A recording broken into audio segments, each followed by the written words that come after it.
Hey, everybody. Thank you for coming to this talk. I'm going to talk a little bit about compensation at Yearn Finance. In some ways, I would say we are constantly iterating on everything at Yearn, but compensation has been a particular focus area in recent months, and we're actually kind of in the thick of it in doing some pretty major compensation changes. So wanted to share with y'all kind of where we're at, what we've learned, and where we're going. So to set the stage for this, I will, let's see. Okay, so we're looking at the wrong screen of my machine. I'm thankful that it's not something else that's showing up there right now. It's just a little bit of governance, but if possible, do I need to do something different?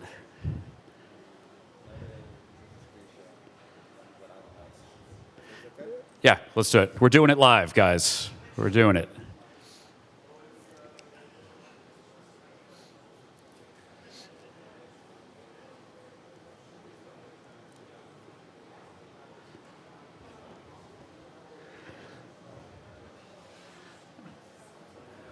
Let's see, and I could just, oh.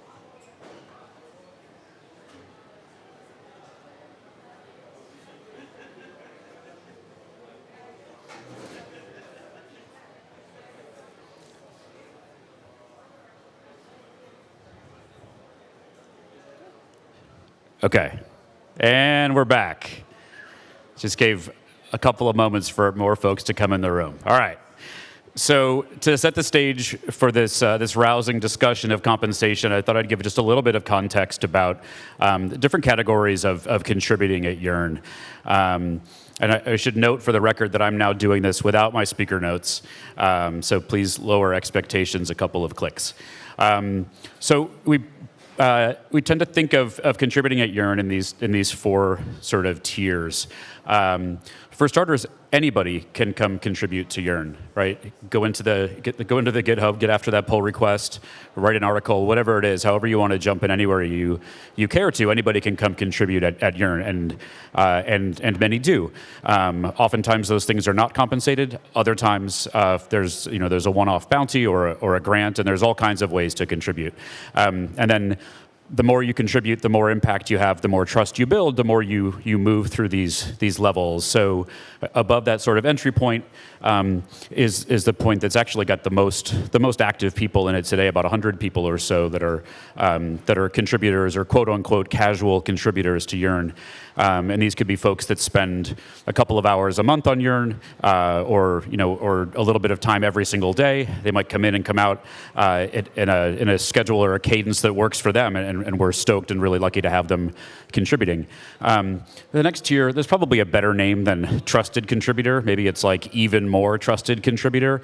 But these are folks that are getting into it more and more. Maybe they're risking rugging their day job because of all the time they're putting in at Yearn, or they're going to come in for a fixed period of time and work on a project or something like that. And so they sort of get into this next tier where they're operating on more of maybe like a contractor kind of basis.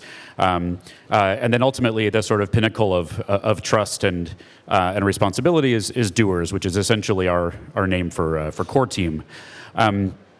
This one breaks it down just with a little bit more detail about each one of those levels. I won't get into all of this stuff, but from a compensation perspective, I mentioned folks in the entry level might get a bounty or a one-off or one-time grant.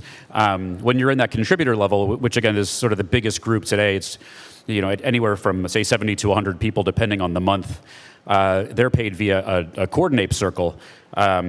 Which I'll talk a little bit about later in the presentation, but if you don't know Coordinate, get to know Coordinate. But a tool for DAO compensation that was incubated within Yearn, but then spun out and is used by a number of DAOs today as a way to facilitate contributor-led comp, so get paid in whatever tokens are set aside for that compensation by the DAO, with the amount that you're paid is determined by your peers. So we use Coordinate for that level of contributors at Yearn.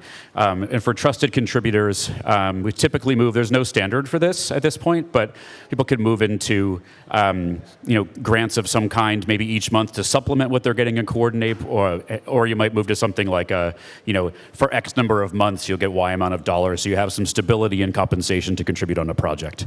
And then doers, our core team, up until recently, and I'll talk about this in a moment, but up until recently the compensation for our core team was a combination of a monthly recurring grant paid in stables, and then vesting Y fee. So our token is Y fee, and then historically our vesting packages have looked not unlike restricted stock units might look at a startup or a tech company. A 3-year vest with a 6-month cliff.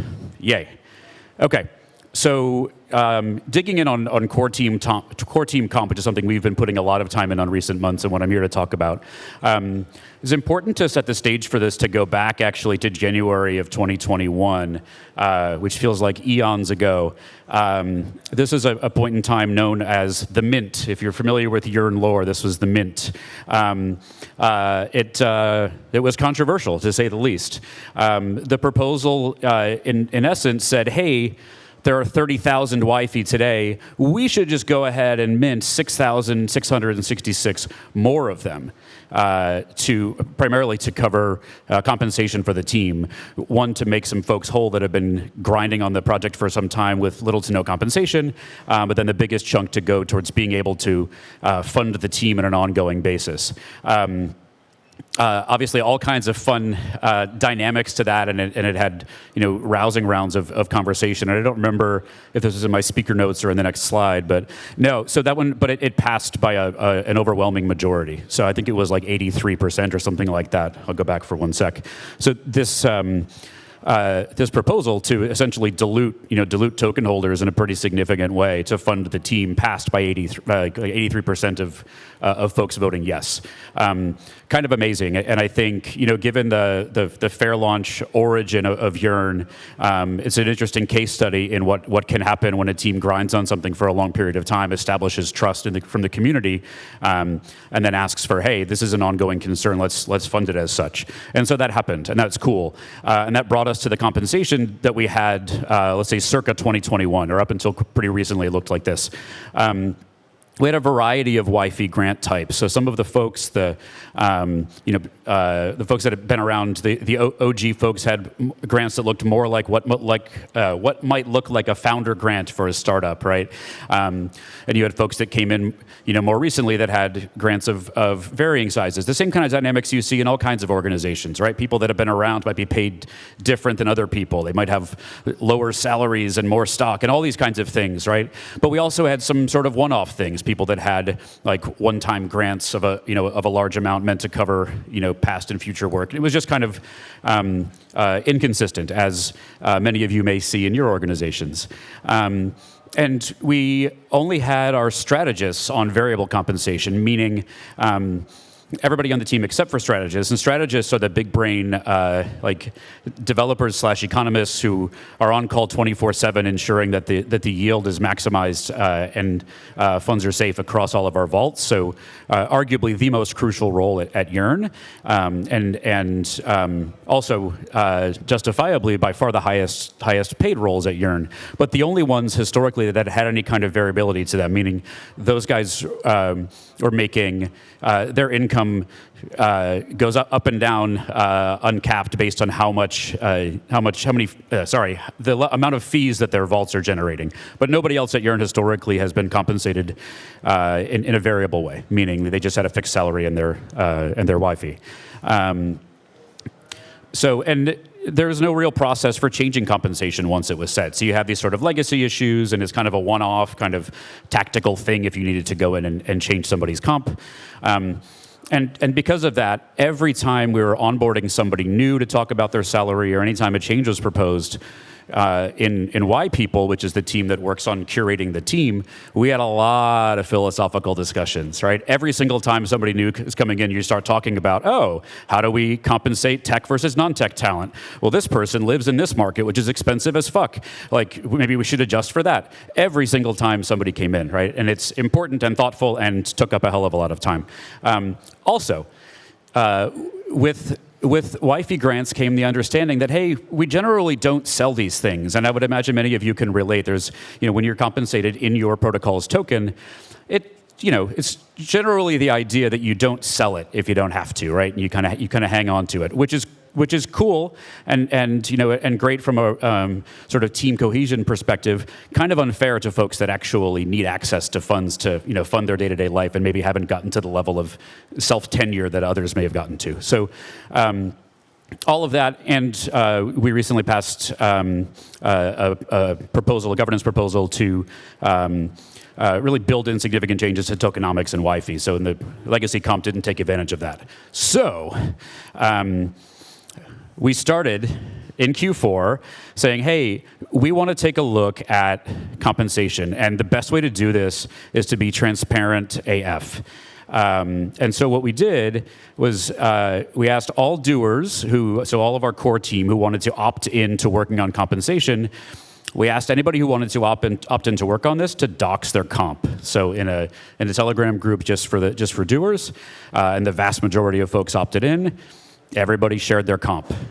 Now, you might imagine that drove some sensitive conversations, right? Compensation is a deeply personal thing. Even though everything is on chain in some way, it was not widely known what every other person was getting paid. So that caused, I wouldn't say a shitstorm, but some level of storm. A lot of really important, not always super chill conversations had to happen, right? That's like, OMG, that person is making that much, what the fuck? But on the other side, too, we uncovered people like, oh my God, this crucial person is only making this? Like, what the hell, I had no idea. And everything in between, right? Comparisons across teams and peoples and geographies and all those things. But nobody freaked out, nobody quit.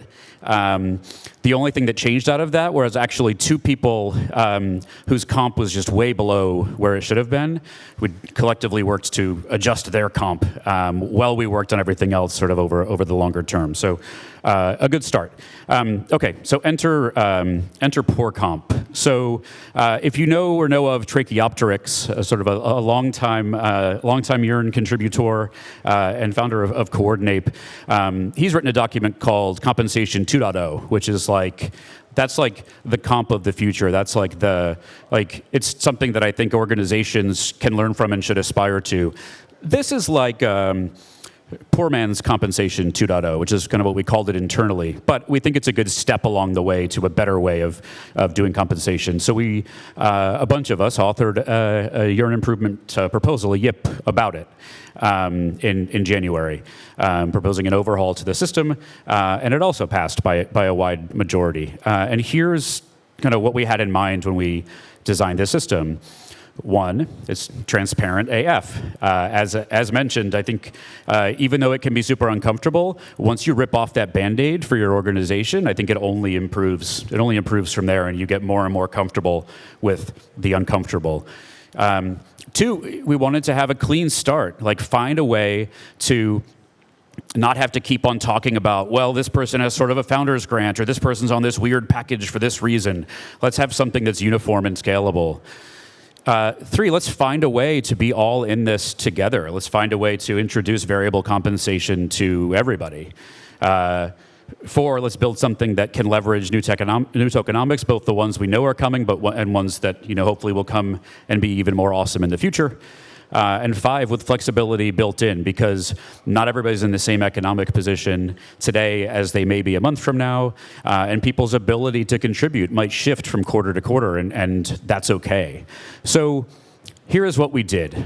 So first, we established a rainy day fund, and this was big. And I recognize that, Yearn is in a place where we can afford to do this, and that is it's a luxury that we don't take for granted. But we set aside enough of Treasury to cover 18 or a little more, 18 plus months of a floor salary or a floor monthly recurring grant for the entire core team for up to 18 months. So if we were to get to such a dire place where there was zero profit for 18 months, we could still keep the team going. And so as part of being all in this together is like, yeah, it's really great to have the idea of shared upside, but shared downside that could go to zero, probably not a great long-term strategy. So we wanted capped downside, but uncapped upside.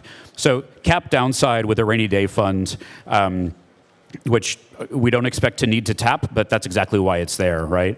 And then uncapped upside. So this is the big shift part, and I haven't figured out a way to visualize this really well yet, so sorry. There's words on the screen, but hear my words. We took a fixed percentage of net income, so 45% of net income. So the profit generated from fees from Yearn's, from the DeFi protocol, right? And then that piece, which is variable in nature, right? It'll look different every month based on the profits that are generated. But that 45%, no matter how big or small it is, that gets divided across the core team. Okay? Good. Thank you for the affirmative nod, sir. Okay. And then we went through a self-setting compensation exercise. So each person proposed their percentage of that pool, right? So let's just say there were 50 people. If you thought everybody should get the exact same thing, you would propose 2%, right? My piece is 2%. So we went through a process where everybody proposed. First round was blind, submitted to a collector. But then every other round was open. So each person submitted, this is the percentage I think I should get, and this is my motivation. We did this 2 months ago. So we all said, here's what I'm going to focus on in Q2. This is why it makes sense to get this much of a percentage, right? Aggregated all of that, and then shared it all out. Named, shared numbers, right? A return to that exercise from Q4, but in a different way. And then we went through, the plan as outlined in the YIP is to go through until you get to 100% or until you reach 5 rounds, in which case there was a sort of breaking points if we didn't get there. But we got there. And this is underway right now, so I've got more to share. But so this started in Q2, meaning that the month that we're in right now, in April, is the first month we'll be compensated this way. So I literally don't know exactly what I'll get paid for April, and I'm excited about that. How are we on time? I can't see my thing. Cool. Thank you. Okay, so learning so far. One, we need to get better at feedback. I think compared to other organizations that I've worked at, I think Yearn's pretty good at this, but it was pretty clear when it took like seeing somebody's motivation for the next quarter for some people to be like, I'm not sure you've really been doing a great job on this. So this process was long, and it was at times painful and definitely uncomfortable, but really, really necessary. And it showed us that more and more we need to work to decouple the process of giving each other feedback, entering into conflict resolution if we need to, but just talking about this shit that everybody knows we should talk about and everybody knows is uncomfortable, but you got to air it out. So it was aired out, the good, the good, the bad, the ugly, but we know we need to get better at it. So to that point, the time investment required is big, right? This took a lot of time. I think time spent actively discussing, but then just time spent thinking about this stuff, right? Like you can put a heck of a lot of brain time into preparing what just that little blurb about your motivation for the next quarter should be. And then for those of us who were a part of the panel that facilitated this whole process, it was multi-hour calls every day for a couple of weeks to kind of get through it. So, and everybody was doing this in addition to their sort of, day-to-day roles. Super important, but you got to plan for it. And 3, meet people where they are, right? A lot of things you might put in the bucket of like, hey, this is going to change. Here's a write-up. It's on you to go read it and, self-serve and go do it, right? And a lot of things that's fair. In this one, in compensation, you just can't. There's too many assumptions. Quick drink of water. Too many assumptions. Too much baggage from past lives where people have just been screwed over in comp at various organizations. And by the way, I worked for a couple of FANG companies. I've been screwed over in terms of compensation, my fair share as well. So I bring that baggage to my experience, right? But getting with people, making sure they really get it, making sure, seeing if they need help coming to what their percentage should be, seeing if something feels out of whack for them, just kind of letting them talk it through. So we kind of became like compensation counselor, if not therapist, for a lot of folks to get through this process, and frankly, totally worth it. And it's impossible to fully separate from dollars. In the end, what we wanted people to get to and what we got to is a relative percentage, right? How much should I get paid relative to all of the other core team members at Yearn, right? But we're all humans. Like, you can't help but do the math, especially humans in crypto, right? We want to do the math. We want to game the shit out of that thing. We want to figure out how to optimize it, right? So we need to just kind of embrace that, where we try to encourage folks, like, don't think about the numbers. Think about relative percentage, and it's all going to be great. We just had to get a little bit more real with ourselves. But maybe the biggest learning that we had, is that this team was really capable of real talk. Like, for all of the things that I said, and they're true about the uncomfortable nature of all this stuff, I saw a ton of dialogue go down that was about people talking about, conversations that were going to impact what they get paid, impact their livelihood, right? Relative compensation of other teams, issues with historical decisions that were made, but done overall, honestly, in such a professional way that it inspired me to be better. Like, no BS. So I left those conversations and multiple times said to my wife, I was like, damn, I'm working with some really good people. And just to get to the numbers, so I mentioned, so we started with a blind submission, right? Everybody put in their percentages, the goal of getting to 100. After the first round, we were at 119%. That's with no anything, right? Just blindly submitting, which I got to say is pretty good. I wouldn't have been shocked if we were at 200% and just had a lot of work to do, but perfect. And so we went through, it did take 5 rounds, but we got to actually 99 and change. And so that rolled out. April is the first month that we'll be compensated that way. So the learning has just begun. This is, I was stoked to give this talk here at this time because we're right in the thick of this and we really want to share everything, right? This is all out there. There's no alpha in this presentation, except that you really got to go read through a bunch of yips and other things to sort of pay attention. So we really want to be out there talking about this stuff, sharing and learning from all of you as you're going through this kind of stuff with your DAOs. So, get in touch after if you have questions, if you have learnings, especially if you guys are considering, different things. Let's work on this stuff together, right? This is an area where it behooves us as an ecosystem to just learn from each other. So the journey continues. We have a working group right now in the same style that many of us worked on comp for the core team are working on comp for contributors. So this is Yearn's coordinate circle from the last epoch, from last month, right? That's the visual.